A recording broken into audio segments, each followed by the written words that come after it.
जो भी अभी ये देखा, आपको ये देख के लगा होगा कि मैं भी एक्सपोज करने वाली हूँ आचार्य प्रशांत को। एंड जैसे ही एक्सपोज आता है, डार्क रियलिटी आती है, जैसे कि ध्रुव राठी और बहुत सारे लोग ऐसे थंबनेल बनाते हैं, तो लोगों का इंटरेस्ट, उन्हें ऐसे लगता है कोई हमें रहस्य मिल जाएगा। मेरे अकॉर्डिंग आप मतलब कि आपकी ऐसी सोच है तो आपको उसको थोड़ा सा तो मेरे अकॉर्डिंग ये है कि आचार्य प्रशांत हैं या कोई भी है, अगर इसके लिए मैं अगेन एंड अगेन एक ही स्टोरी बोलती हूँ कि शंकर जी की माँ पार्वती पूजा कर रही थी, तो वो फूल चढ़ाना चाहती थी उनके ऊपर। सो तभी उनकी परीक्षा लेने के लिए शंकर जी 4 लोगों के साथ में, मतलब मार्कंडे और दूसरे ऋषियों के साथ में आए, मतलब कि बाबा वैरागी बन के, एक पूरा का अघोरी के रूप में। और उन्होंने शिवलिंग रख दी और फूल तोड़ने के लगी वो पार्वती। तो जैसे ही वो फूल तोड़ के आई, उससे पहले वो लोग उस पर ताज़ा मांस चढ़ा रहे थे। तो उनका देवी धन्यवाद कि आप शिवलिंग इधर लेके आई। तो उन्होंने कहा कि आप शिवलिंग पे ये मत चढ़ाइए, इससे रुष्ट हो जाएंगे ये वो। तो उनका अगर मेरी पूजा में विघ्न मत डालिए। और उन्होंने चढ़ाया, अगर मैं चढ़ाऊँगा और वो शिव ले लेंगे। और उन्होंने जैसे ही चढ़ाया तो शिव ने, यानी वो वहाँ से एक तरह से गायब हो गया। तो ऐसा माना गया कि शिव ने वो ले लिया है। और पार्वती ने कहा मुझे क्षमा कर दीजिए, अब मुझे भी अपनी पूजा करने का मतलब कि अवसर मिलना चाहिए। तो उन्होंने अपने फूल चढ़ाए, उन्होंने भी कहा कि मेरे हे शिव मेरे पुष्प अर्पण कीजिए, मतलब कि ग्रहण कीजिए, बट वो नहीं लिए। इस बात में सच्चाई या झूठ है, आप इसके पीछे मत जाइए। आप रहस्य के, आत्मा के रहस्य के पीछे, यहाँ सब प्रतीक हैं, शिव भी प्रतीक हैं, पार्वती भी प्रतीक हैं। तो आपके मन का एक कोना पार्वती का कोना है, क्योंकि आपके अंदर जो 23 जोड़े गुणसूत्र हैं उसमें 22 जोड़े तो एक से ही होते हैं, बस एक ही सूत्र अलग हो जाता है। तभी कभी कभी क्या होती है, जो फेमनाइन एनर्जी है वो मेल बॉडी में हो सकती है, और कभी कभी फीमेल बॉडी में मस्कुलिन एनर्जी हो सकती है, इंग एनर्जी बोलते हैं इसको। तो यहाँ पे आत्मा का रहस्य समझिए कि एक ही व्यक्ति है, वो कभी पार्वती की तरह रिएक्ट करता है कि ना मैं फूल दूब ये चढ़ाऊँगा, और फिर एक मन कहता है नहीं मांस गंदगी ये सब को अर्पित लेगा, ये तो बहुत गंदे होते हैं। तो जब इसी कहानी में आगे पार्वती कहती हैं कि मुझे समझ नहीं आया कि मेरे तो पुष्प भी नहीं लिए, आपका मांस भी ले लिया, वो तो गंदा और दूषित है, ये है वो है। उन्होंने कहा इसका कारण समझाइए। तो उन्होंने कहा कि अगर आप फूल भी चढ़े रखे रहने दोगी सिप पे, तो 3-4 दिन बाद वो भी बदबू देने लगेंगे। और अगर ये मांस भी है ना, और ये मांस भी अगर मैं हृदय से चढ़ाता हूँ, क्योंकि जो भी चाहे गंदा है, चाहे दूषित है, चाहे प्रदूषित है, चाहे जैसा है, वो ईश्वर का ही है, शिव का ही है। तो शिव को चढ़ाने से शिव कैसे रुष्ट हो जाएंगे। इसीलिए अघोरी हों, भूत हों, पिशाच हों, गण हों, मानव हों, पशु हों, पक्षी हों, सबके लिए शिव हैं। तो शिव यहाँ प्रतीक है परम सत्य का, और पार्वती हैं जगत का, ब्रह्म, जो भी ये दुनिया है उसका।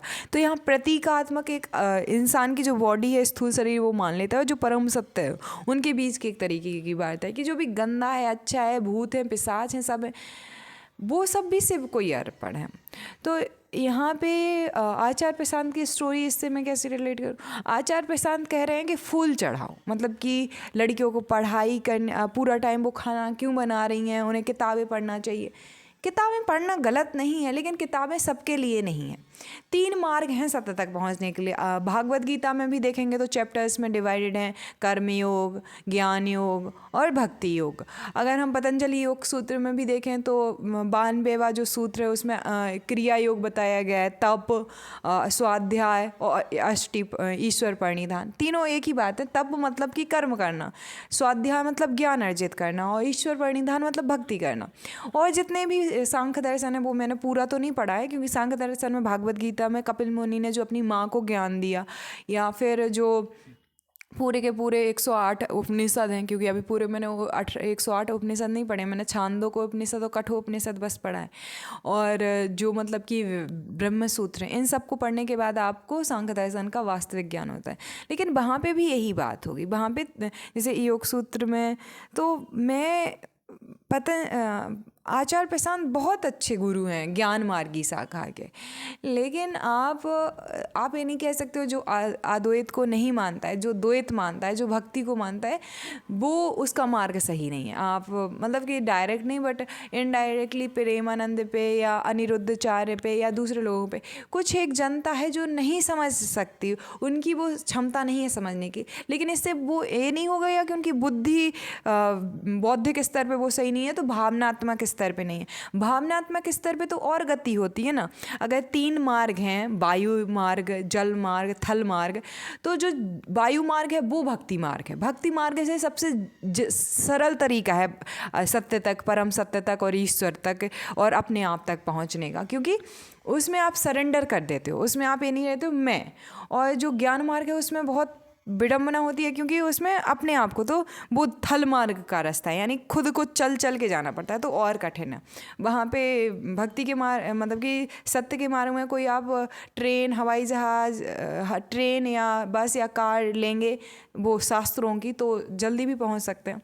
जल मार्ग की बात करें तो वो कर्म मार्ग की तरह आप ज़्यादातर जो संदीप माहेश्वरी हैं या जो भी कोचेज़ वगैरह हैं, इस मोटिवेशनल स्पीकर हैं या बिजनेसमैन हैं, मुकेश भाई या कोई भी, उनके हमेशा आप एक तरीके से उपेक्षा करते रहते हैं। लेकिन हमें ये मानना पड़ेगा कि कर्म योग कुछ लोग कर रहे हैं, तभी ज्ञान मार्गी के पास साधन है बैठ के ज्ञान देने का, और तभी एक भक्त भक्ति कर सकता है। सोचिए, प्राण पेट की तो बात पड़ी हुई है और वो भक्ति कर लेंगे कुछ लोग, लेकिन फिर वो अव्यवस्था होगी। लेकिन जैसे कि 7 चक्रा हैं, तो वही है कि आप रूट चक्रा से इधर तक आते हैं, आप ऊपर से नीचे की तरफ नहीं जाते हैं।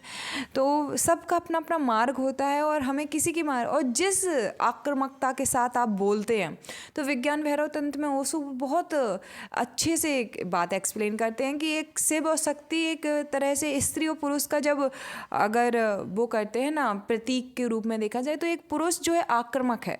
बचपन में देख लीजिए ज़्यादातर लड़के जो रहे होंगे वो डिस्ट्रॉय करते हैं, कोई भी चीज़ है, मशीन है, तो उसको खोल के और निकाल के कैसे बना, उनकी पूरी इस पे वो रहती है। एक लड़की सहजती है, संभालती है और सृजन करती है। तो लड़की इससे कमज़ोर नहीं हो गई। हमने क्या किया है कि लड़की के जो वास्तविक गुण हैं, लड़की का सहिष्णुता, सहनशीलता, समर्पण, एक औरत के अंदर चाहते ना चाहते हुए होते ही हैं। कभी वो एक्टिव होते हैं, कभी वो एक्टिव नहीं होते हैं, लेकिन वो उसके अंदर हैं, और जो जिसके अंदर होता है, जैसे ही परिस्थिति अनुकूल होगी उसको तुरंत मिल जाएगा। एक छोटा सा बच्चा हो, भले ही उस लेडी का ना हो, 1-2% औरतें होंगी कि उस पर ध्यान ना दें, लेकिन अगर एक छोटा सा बच्चा है और उसको ज़रूरत है और कोई नहीं है उसके आसपास, तो एक औरत के अंदर का जो स्नेह, जो वात्सल्य है, वो बहुत जल्दी जागता है। पुरुषों का भी जागता है, बट स्त्रियों का 10 गुना ज़्यादा, 10 गुना लड़कों से ज़्यादा लड़कियों में काम होता है, यानी कि वो जो सेक्सुअल डिज़ायर्स होती हैं वो भी ज़्यादा होती हैं, but at the same time उनमें धैर्य भी उतना ही ज़्यादा होता है। हर एक चीज़ 10 गुना ज़्यादा ही होती है एक स्त्री के अंदर। तो आक्रामकता के साथ आप, तो जब ज्ञान मार्ग वाला व्यक्ति होता है वो आक्रामक होता है, उसको ये करना है, वो करना है।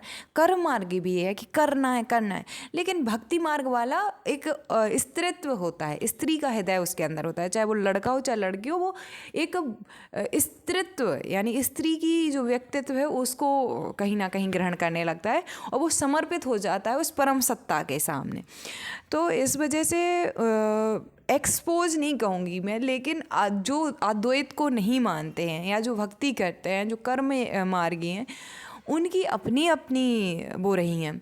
और आप कहते हैं कि छोटे बच्चे कितने गंदे गानों पे डांस कर रहे हैं, जो आजकल चल रहे हैं गाने। हाँ, अव्यवस्था तो है, अशुद्धियाँ तो हैं, और उनको आप जैसे कुछ आचार ही हैं जो शुद्धता की ओर ले जा सकते हैं।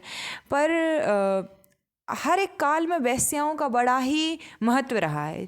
अगर बुद्ध भी हों तो उन्हें जब वैश्या आम्रपाली ने निमंत्रण दिया और उनके पास वो खाना खाने के लिए गए, तो एक पुरुष ने ही एक स्त्री को वैश्या बनाया है। वैसे ही जितनी भी वैश्या नाम अजीब लगता है, तो आज एक्टिंग की फील्ड में लड़कियां और औरतें हैं कि एक पुरुष के साथ 2 पुरुष हो, 4 पुरुष हो, 5 पुरुष हो, 10, 15, 20, 50, 100, 300 जितनी मूवीज़ बनाई उतने से स्पर्शित होती हैं। तो वो डेफिनेटली हम आज वैसे शब्द नहीं बोल सकते उनके लिए, और नहीं बोलने चाहिए, क्योंकि वो भी आप अगर समझते हैं कि मैं केवल शरीर हूँ तो आपको एक घृणित लगेगा, गंदा लगेगा, लेकिन आप शरीर तो है नहीं। उपनिषद और हर एक धर्म बार बार ये कहने की कोशिश करता है कि आप शरीर नहीं हैं, आप आपके विचार जो उठ रहे हैं आपके मन में, आप बॉडी माइंड नहीं है, आप इंद्रियां नहीं हैं, आप सेंसेस नहीं हैं, आप आत्मा है, शुद्ध चेतना है, आप हृदय नहीं है जो भाव उठ रहे हैं। तो एक तरीके से कहा जाए कि अष्टावक्र ने भी तो यही कहा था जनक से कि तुम मेरे शरीर का टेढ़ापन देख रहे हो, तुम मंदिर के टेढ़े होने से आसमान को टेढ़ा समझ रहे हो। वैसे ही जो स्त्रियां ऐसी हैं भी जो उस फील्ड में काम कर रही हैं, वो भी किसकी वजह से, वो भी इसी पुरुष समाज के प्रति वजह से। उनके काम, उनकी वासनाएं, उनकी इंद्रियां इतने काबू में नहीं है कि वो मतलब कि केवल चित्र में वो सब देखें तो उनकी वासना को लगता है कि वो तृप्त हो गए। किसी का SM MMS क्या कहलाता है, ये सब निकलते हैं तो लोग पूरे टाइम उसको सर्च लगने लग जाते हैं। तो वो लड़कियां गलत या आदमी गलत या उनको देखने वाले गलत। तो अशुद्धियाँ तो हैं, दोनों ही तरफ से है, लेकिन वो तभी संभव है जब उन्हें वास्तविक ज्ञान हो। बिना ज्ञान के वो ऐसे मूर्ताएं करेंगी। और पतंजलि योग सूत्र में बहुत खूबसूरती के साथ में पायदान बताए गए हैं, चित्त की अवस्थाएं बताई गई हैं, मूढ़, क्षिप्त, विक्षिप्त, एकाग्र और निरोध। मूड है जिसको बस करना है, जो कि एक्टर्स और सब कुछ लगे पड़े हुए हैं करने के लिए, कर्म मार्गी और बिना जाने भक्ति करने वाले लोग, मतलब जो हवन तो कर रहे हैं बट वो हवन का मतलब, हवन का अर्थ भी नहीं जिनको पता, जिन्होंने बोल तो दिया है अग्नि स्वाहा, बट उन्हें स्वाहा का अर्थ भी पता नहीं है कि स्वाहा है क्या, अग्नि है क्या। हमारे शरीर में भी अग्नि है, किस जगह पे अग्नि है, क्या है अग्नि, क्या है सोम, क्या है जल, क्या है मतलब कि अमृत, क्या है वायु, क्यों हम वायु को मानते हैं, क्यों हम सूर्य की चंद्र की पूजा करते हैं, क्यों हम पेड़ पौधों की पूजा करते हैं, क्यों हम धरती की आसमान की पूजा करते हैं, नहीं है हमें पता। लेकिन हम लगे पड़े हुए हैं कि हमें हवन करना है, बस हवन करना है। हर एक गांव में कुछ गायत्री परिवार के लोग होते हैं, उन्हें कुछ भी पता नहीं है, एक आध किसी सदस्य को हो भी पूरे गाँव के या उस घर के, सबको कुछ पता नहीं है, बट वो कर्म कांड में जूझे हुए हैं। तो मूड, चाहे वो भक्ति मार्ग में भी मूड होता है, ज्ञान मार्ग में भी मूड होता है और कर्म मार्ग में भी मूड होता है। जो अर्थ ना समझे, अनर्थ करके और चीज़ें कर बस रहा है, तो वो मूड ही है, चाहे वो किसी भी मार्ग ही हो। फिर इसके बाद आती है एक अवस्था, क्षिप्त अवस्था। यहाँ पे डरा हुआ, सहमा हुआ, भय में है आदमी। मैं मानती हूँ बहुत टाइम कि मैं क्षिप्त से विक्षिप्त की ओर रहती हूँ, मैं एकाग्र नहीं हूँ। मेरे क्लास के एक दो स्टूडेंट्स हैं जो मेरे साथ के, वो बहुत एकाग्र हैं, वो दुनिया में जो चाहते हैं उन्हें सांसारिक रूप से भी वो मिल जाता है। और जो मेरे कुछ गुरु हैं, जैसे कि गुरु माँ हैं, वो निरोध पे पहुंच चुकी हैं या उससे भी ऊपर की उनकी सभी समाधि भी शायद घटित हो चुकी है।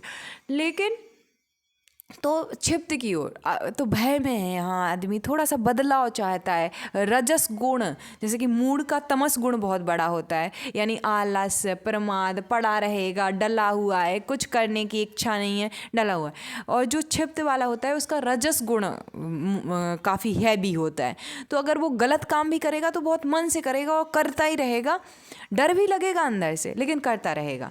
फिर आता है क्षिप्त की ओर, यहाँ स्वीकार्यता आ जाती है कि तो यहाँ तमस गुण, जो रजस गुण जो है वो गौण हो जाता है। फिर इसके बाद विक्षिप्त अवस्था, जहाँ पे गौण हो गया, उसके बाद में एकाग्र, यानी कि अब सात्विक की ओर वो बढ़ रहा है, सात्विक हो गया, और फिर निरोध में तो सब कुछ समाप्ति हो जाता है। तो मुझे लगता है अब आपको पतंजलि योग सूत्र के 195 सूत्र हैं, उन पे एक एक वीडियो बनाना चाहिए, और जितनी डिटेलिंग आप कर सकें उस पर आप वीडियोज़ बनाइए। तो क्योंकि शरीर, स्थूल शरीर पे हम काम करते हैं, तो जहाँ हमारा शरीर जाता है मन भी वहाँ चला जाता है, और हृदय भी, यानी कि भाव भी वहाँ चले जाते हैं। लेकिन जहाँ हमारा मन जाता है वहाँ शरीर नहीं जा पाता है। तो बड़े ही वैज्ञानिक तरीके से पतंजलि ने योग सूत्र में बताया है। मैं एक्सपोज या इम्पोज तो नहीं कर रही हूँ आपको, बट रिक्वेस्ट, सा विनम्र निवेदन है कि आप पतंजलि योग सूत्र पे वीडियोस बनाइएगा, और बहुत गहराई से बनाइएगा, और केवल अनुभव, मतलब बौद्धिक स्तर पे बोल के मत बनाइए। पहले आप करिए और कुछ लोगों को साथ में करवाइए, और फिर भी आप अनुभव के आधार पे बनाएंगे ना, तो भारत का जो कोर ज्ञान है वो विश्व तक पहुंचाया जा सकता है। आपका बहुत बहुत धन्यवाद। मैं बहुत छोटी हूँ, मुझे आता नहीं